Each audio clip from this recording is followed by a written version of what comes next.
Bonjour, je suis Emmanuelle Isère, la directrice artistique du groupe Le Vivier. Je suis très heureuse de vous accueillir au Vivier, dans l'espace Custo du Jésus.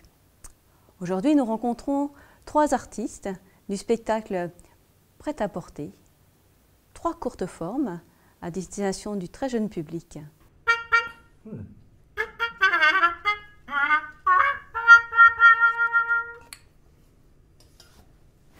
Bonjour Thierry. Bonjour Emmanuel. La petite forme qui t'appartient Thierry, elle porte le nom de Arcade, le musicien coquin. Peux-tu nous en dire davantage? Oui, tout à fait. Alors en fait, c'était assez spécial parce qu'on a chacun un sac à dos. Et étant le seul musicien du groupe, à la base, c'était un peu délicat de mettre de la musique et s'il ne fallait pas parler, est-ce qu'on pouvait parler? Alors j'ai décidé de prendre un cornet à piston et de mettre de la musique live sur mon prêt-à-porter justement. Et j'ai eu l'idée, avec l'appui de mes collègues, d'avoir un petit robot qui va m'assister. Alors j'ai fabriqué un petit robot et puis avec des éléments de décoration. Alors c'est un musicien qui va m'aider, on va découvrir des sons. Vous allez le voir qu'en fait je vais imiter avec mon instrument ou avec mon embouchure, c'est la petite partie qu'on rentre dans le cornet à piston, des animaux. Alors il va y avoir le canard, il va y avoir l'éléphant, il va avoir le cheval et le bébé.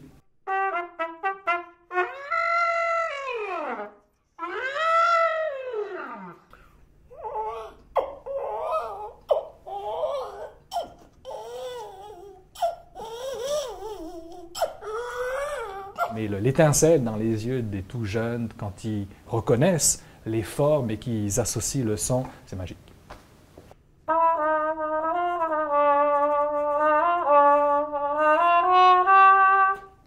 Bonjour Anne-Sophie. Bonjour Emmanuel. Alors, ravie d'être avec toi pour évoquer ta forme de prêt-à-porter. Elle s'appelle ruche. Oui. D'où vient cette inspiration de la ruche? Ça vient de la forme du sac à dos comme tel. Quand on nous l'a présenté, c'est un sac à dos de livreur, hein, très carré, puis noir, un petit peu mystérieuse. Puis moi, ça m'a rappelé cette image de la ruche.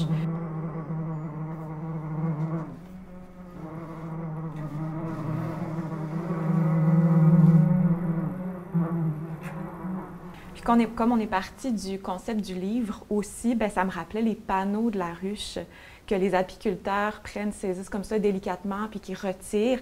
Donc, je me dis, il y a comme tout un univers qui peut être caché à l'intérieur d'une ruche. Donc, le mystère, le livre aussi qui devait être présent, puis les sons que ça amène aussi. Donc, il y avait plein de petits côtés intéressants qui tentaient d'exploiter. Mon idée de départ, c'était de l'architecture qui pouvait découler de la ruche, de partir du livre très 2D, plat, de les ouvrir, puis d'avoir un jeu de construction comme les enfants peuvent le faire avec des objets, tout ça, donc de construire des étages. Est-ce que tu penses ça va amener à une autre proximité, du coup, avec le tout petit? Avec des petits groupes, ça c'est vraiment le fun. La petite forme appelle le petit groupe, donc l'intimité, donc une espèce de bulle des fois qui est plus difficile à créer avec 80-100 spectateurs, évidemment. Et que, je pense que ce rapport-là va rester le même, va rester très, très précieux. Avec la petite forme, c'est un outil exceptionnel pour ça. Ouais.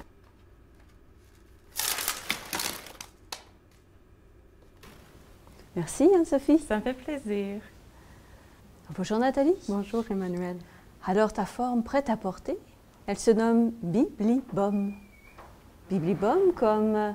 Bibliothèque ou BOM, c'est peut-être québécois BOM, mais Biblibom, ça invite à chanter. J'ai toujours adoré les livres, l'objet livre, et donc cette contrainte-là pour moi était comme wow, comme peut-être comment intéresser les enfants aux livres. Je suis un poisson, je crois, je nage dans le ruisseau. J'ai peine à me confier, mais j'ai confiance qu'un jour, ça va passer. Ça me fait vraiment toujours plaisir de rencontrer les enfants. On a eu cette chance exceptionnelle en temps de pandémie grâce au Festival Castellier et on l'aura très bientôt grâce au Vivier d'aller voir les enfants. Moi, mes pièces ne sont jamais finies avant que je rencontre les enfants parce que de toute façon, je les écris avec les enfants. Alors, toutes les décisions de mise en scène, de dramaturgie sont prises, c'est eux qui me le disent.